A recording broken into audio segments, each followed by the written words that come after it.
Question 6, a little bit more involved. As you can see, it's got more marks. Car is moving along a straight horizontal road. Okay, I want us to sketch a speed-time graph to show the motion of a car from A to B. So let's read the question. At time t equals 0, the car passes a point A with speed of 25 meters per second. So this can be A here, starting there at 25. Moves with constant speed at 25 meters per second until time t equals 10.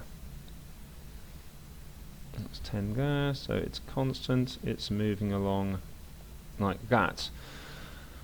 Right, the car then decelerates uniformly for 8 seconds, so that's going to be until 18 seconds, and time t equals 18, the speed of the car is v, so we're going to get to here,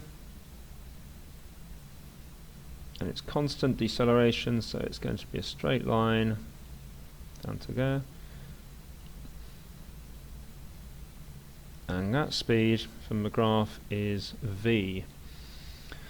Right, at time t at 18, the speed of the car is v, and this speed is maintained until the car reaches the point B at time t equals 30 seconds. So not to scale, but we can put in 30 there.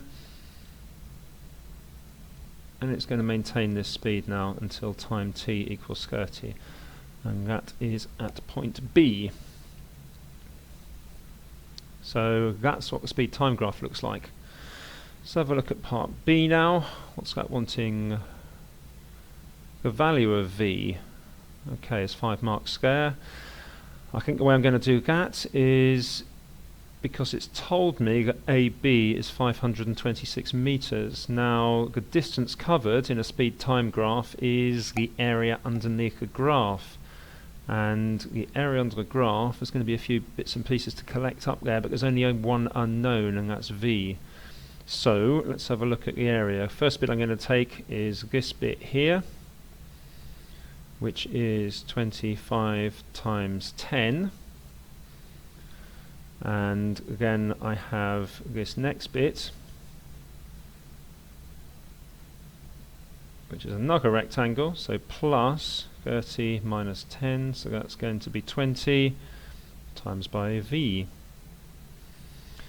And then the last bit is going to be adding the area of this triangle here.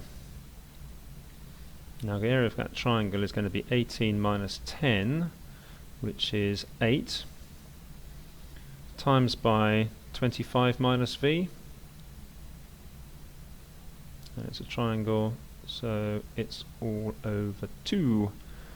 And that equals 526, because it tells me that in a question.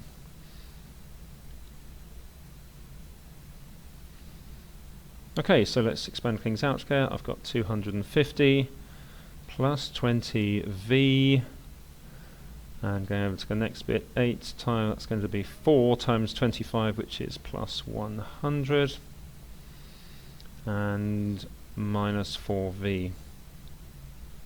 And that equals 526. Okay, I can simplify things there. What have I got? 16v equals 176, and so v equals 11.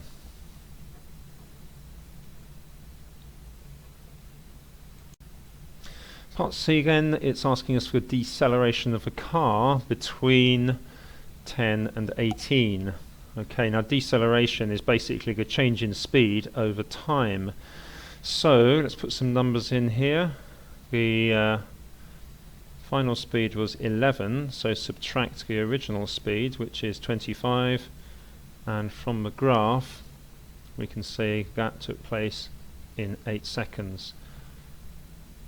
So divide that by 8. And that equals minus 7 over 4, which is minus 1.75 meters per second to the minus 2. Okay, so that's your answer. Strictly speaking, the negative tells us it's a negative acceleration. It's actually asking us for the deceleration, which is a negative acceleration. So you could, just to be really pedantic, say deceleration is 1.75 meters per second per second.